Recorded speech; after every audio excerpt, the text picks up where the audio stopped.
It's Groundhog Day. Welcome back to Home Built, and this week, guess what? We keep sanding.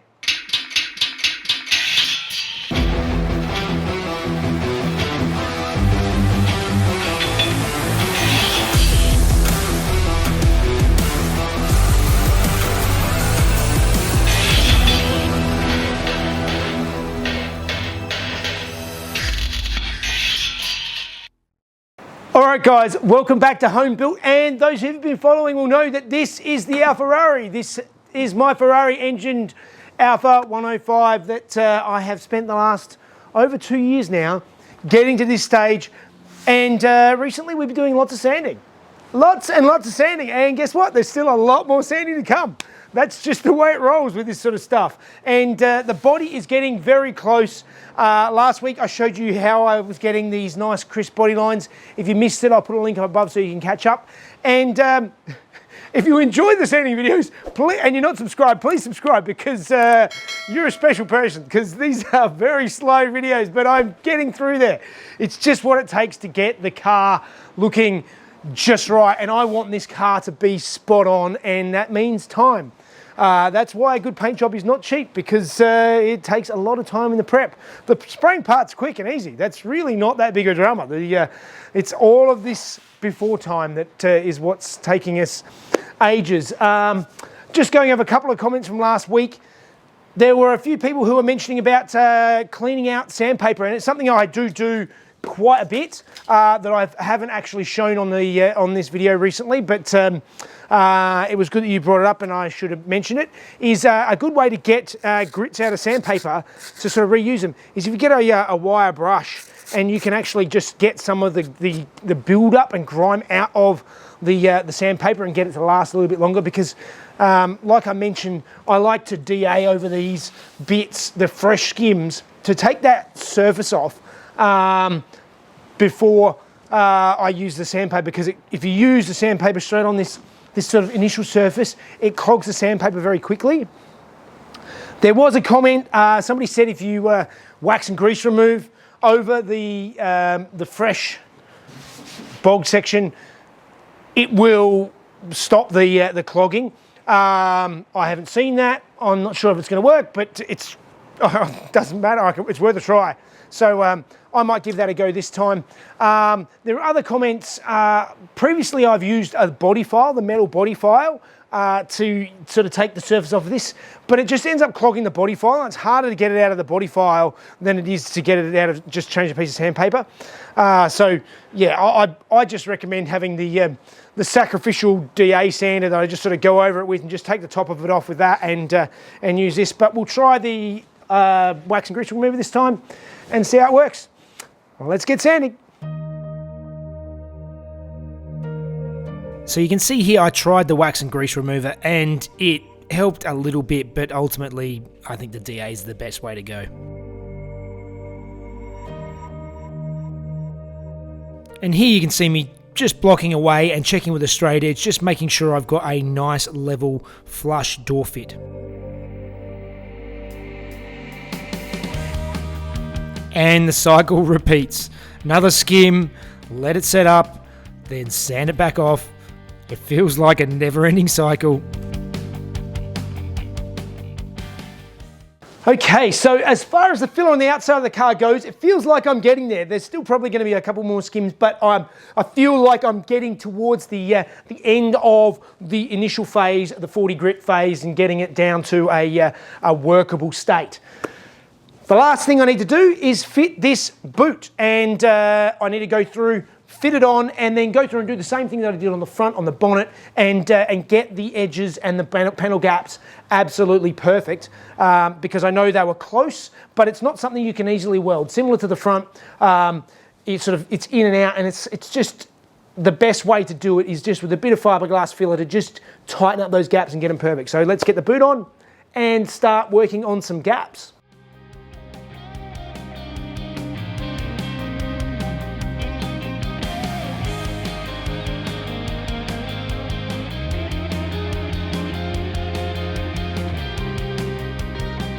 So you can see here I'm using a block of wood and a mallet to do some final fine tuning on the boot alignment.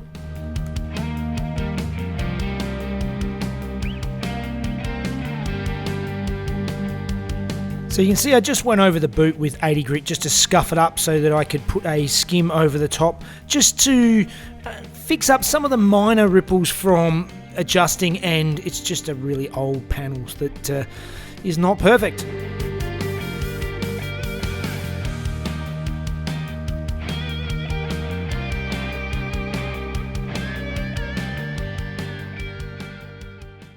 Okay, we are getting very close.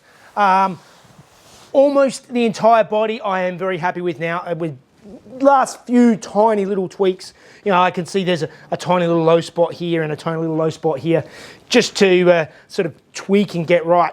But what I'm going to do now is get the boot lines perfect. So as you can see, I've actually got filler all the way through around in the edges of the boot shut, just when I was trying to get everything flat and level so that I've got a nice perfect edge. And now I'm going to go around, I'm going to cut out the edge of the boot and get that nice and neat and tidy, and then I'll sand in the edges and then get out the fiberglass filler like I did on the bonnet, and just make sure we have this perfectly even panel gap all the way around. So let's do that. So here I'm using a hacksaw blade to cut through the layer of filler, and then I can use the sandpaper to block it back and get the thickness I want. All right, so I have been spending some time digging out the edges of the boot so that I can actually open it again. And if you have a look closely, it's probably hard to see on camera, but it's a little bit wide at the base here and then works its way up to a nice, neat panel gap here. It's nice along here and all the way along the top edge. It all needs to be sanded out and rounded off. There's sort of sharp edges and flaky bits and stuff, but it comes up, it's nice around this top corner, and then it gets really broad down this top bit here, and then comes back in tight again down the bottom. So I need to get some fiberglass filler into some of these edges and to just sort of tweak it and get everything to sit in the space absolutely perfectly and get the panel gaps spot on.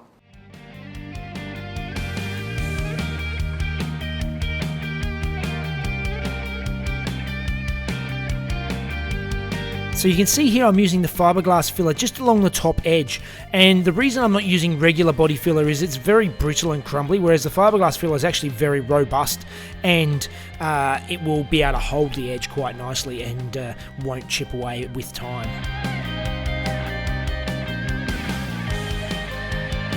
So to actually get the nice even edge, I've actually got a filler scraper that I've wrapped some 80 grit sandpaper around, and I can just run it up and down the gap, and because the edge of the boot is nice and solid steel, it gives me this nice guiding edge and get a nice straight perfect gap. Waiting for another skim to set up, but you can see now I have really nice even panel gaps all the way around the edges of the boot. Everything's sitting really flat, and all the way down the sides of the car. It's really looking good now. Nice crisp lines, nice crisp panel lines through here. All right, well, believe it or not, I have spent 2 whole days on this car now, so this is normally when I would be finishing up my videos and getting it up ready for you. But as you will have seen, because you are watching this in the future, I didn't put up a video last week, which would be now, because I just didn't get enough done. So I am going to carry this over and continue on next week. The whole car now is back to 40 grit everywhere. There's a couple of tiny little skims that I'm waiting for, but they're getting down to the minute stages now, which is fantastic. I'm very happy with how it's all shaping up. It's looking really good. So the future is coming up, and next week, which is last week for you guys, I'm going to be continuing on getting this back to 80 grit. So let's move on to that now. And it is the following week, and we're getting back into it today. I really want to try and get this now ready for high fill this week, or actually get it under high fill this week, which means I still have a lot of sanding to do. I'm just waiting for a final skim of some tiny little bits left to set up.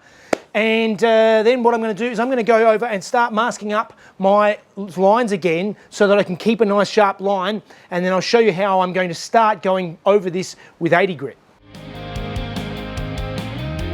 So you can see here I'm masking up my edges again, because I'm going to do this for every layer of sanding to make sure the edges stay nice and crisp the whole way through the sanding process.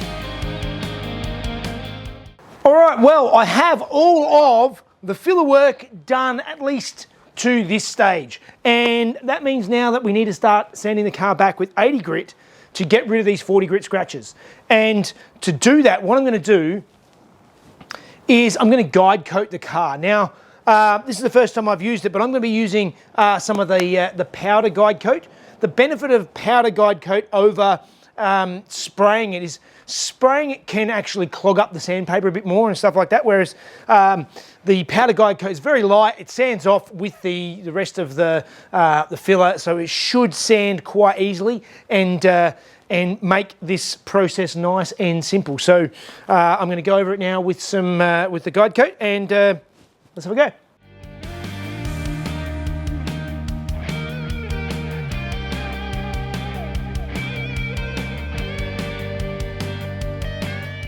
So you can see here I'm using the tape edge as a guide so I can sand up to it, and it also helps me stop knocking the edge off of my nice crisp corners.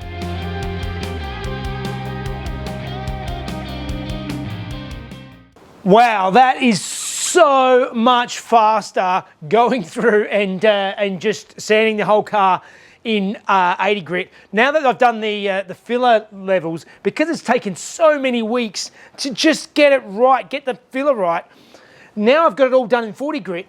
It's much quicker to go over with sort of one pass over the whole car. It's not that hard. Now, I still have this center section to go.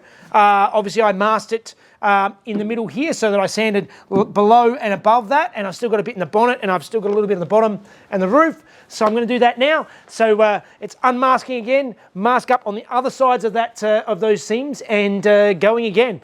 But I'm liking how it looks. It's coming together quite nicely.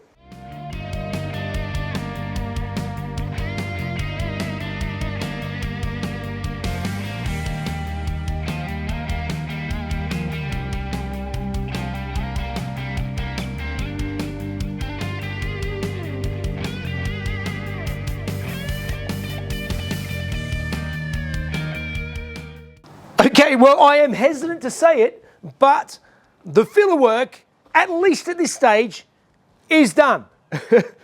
It's been several weeks, but I think we're actually at the stage now where it's time to get it cleaned up, masked up, get it in the booth, and get some high-fill primer on it. I'm excited. Oh, finally!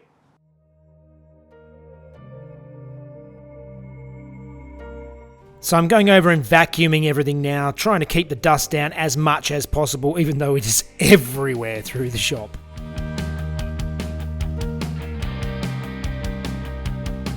And now I'm going around and masking up all of the rubber seals around the edges of the door, and just making sure that the door openings are nice and sealed up again, so that I can put a little bit of primer on the inside of the door jambs where I did a bit of extra sanding back. I don't want to remove the door seals because when I block back the next stage, I still want to make sure that everything is lined up perfectly.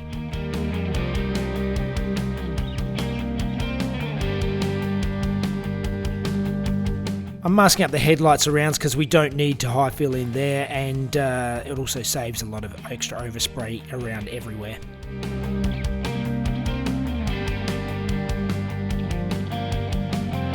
So I'm now giving the car a thorough wax and grease remover, and then start to mix up some high fill primer.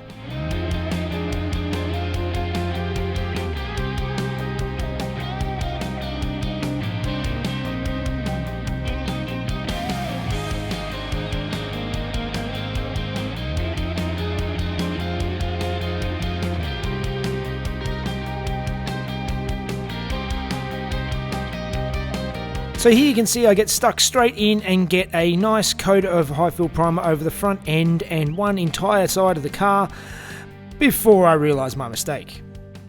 Here I realised that I hadn't put the etch primer on the bare metal surfaces, and I'm going back and doing that to at least the rest of the car now.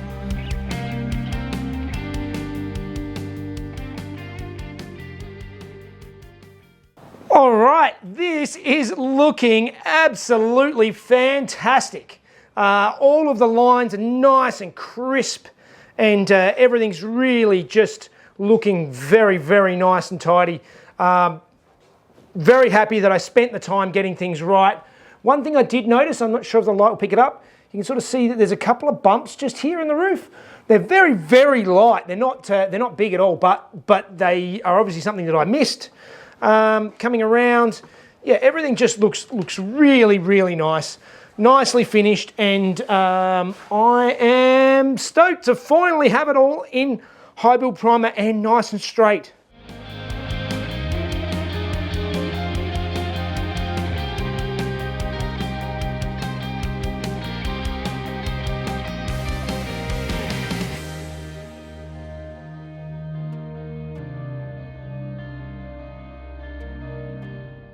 That's so many weeks of just putting on a skimmer filler and sanding and getting all the panel gaps right and all of those little bits and pieces coming together, and now it's all under high fill primer. I am very happy.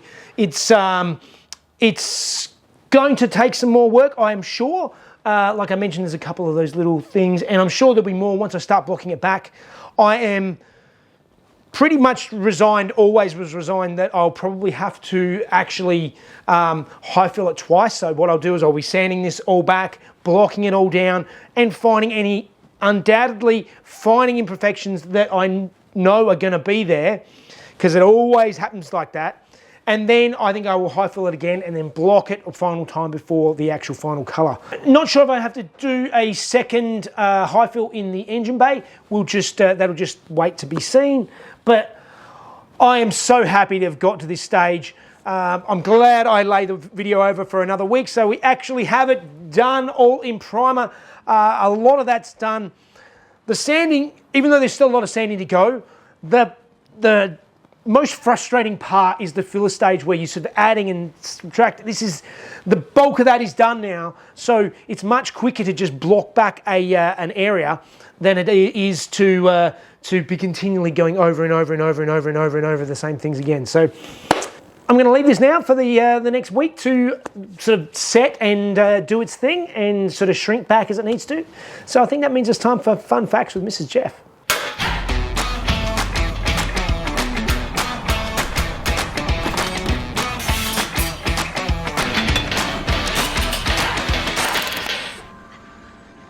Hi guys, 1981 saw Ferrari develop a new car for Formula One to replace the highly successful 312T with the 126C. The 126C used a similar chassis as its predecessor, but with a V6 with forced induction, which helped with the underfloor airflow for the ground effect, which the previous car's flat 12 had hampered. Early development saw Ferrari experimenting with a complex pressure wave supercharger, which is an odd combination somewhere between a turbo and a supercharger. The drivers liked the responsiveness of the engine, but it was ultimately scrapped for twin KKK turbos. Testing saw that it was faster than its predecessor, but Gilles Villeneuve had reservations about its handling. The car was said to have only a quarter of the downforce of its competitors, Williams and Brabham. This caused the car to slide into corners before the ground effect pulled it back on track, and thereby overusing its tyres. In addition, the car also had massive turbo lag. Although it was the most powerful car that year, its poor handling saw it blocking faster cars in the technical sections who could not get past due to the straight line speed. Ultimately, its unreliability ruined its 1981 season. All right, this is such a huge step to have the whole thing under primer, and it's looking good. I did mess up and I actually forgot to put the epoxy primer, or the etch primer I should say, underneath some of the larger bare metal sections on the car. Small sections doesn't really matter, but big sections I really should have put the etch primer on. Isn't that going to really affect it? Well, what I'm going to be doing anyway is I was planning on primering the car again. It just means that on the sides, I did actually catch it before I'd gone too far, and I'd only really done the front end and one side. The rest, I caught it and I went around and actually did it. So and that's why it's worth doing. It's worth doing twice. I was going to prime it again anyway. It just means I've got to sand this side a little bit further back, get back, expose those bare metal sections again. As I said, I'm blocking it anyway, so it's going to be getting it just right, and I can etch prime it when I uncover it. So it's not the end of the world, but it just, like always, I just like to create more work for myself. Yeah, this keeps it interesting, right? Yeah, that's right. Anyway, thank goodness this period of sanding that's been going on for what seems like an interminable amount of time is coming to an end. This is going to be much quicker. Each step of sanding should be much quicker this time. Now that I've done the bulk of the filler work, that's the really tedious part. This is still lots of sanding, but yeah, it's inching away. Can we say the worst is behind you now? Touch wood, the worst is behind me. I don't know, I feel like we're jinxing it by saying that. Yes, exactly. All right. Yes, we're not superstitious. No, not at all. Like and subscribe if you would like to. Just like and subscribe, it'd be nice. Yes. Let Jeff know what you think, and follow him on Patreon if you want to see them a day early. Support him in his. Yes. What's developing quite a sort of a sanding fetish, really, isn't it? And see the videos without ads, and yes. And we'll see you on the next one. And it's nice to be back because as I mentioned, I've had man flu for what has been about 6 weeks now. So much better. Yes. So it's yes. good for both of us. So, all right, guys. So we'll see you next time. See ya. The Formula One. The underfloor airflow, isn't it? You've got underfloor area. Okay, it's supposed to be underfloor airflow. Sorry. How am I meant to work in these conditions? This helped with the airflow in the ground area. I think I spat. Spat as I. It's underfloor airflow anyway. For the ground effect, what? No? Yes. Oh, then don't make that face. I didn't make the face. Okay. I wasn't making a face. Which the previous car's flat V12 Flat 12. hampered. Damn it. And this helped with the underground airflow. Underfloor. What did I say? Underground. I was saying underground. There's not much underground airflow. Okay. Comprex Superwave Pressure Charger. Pressure wave supercharger. A Comprex Superwave Pressure Charger. I'm feeling all hot.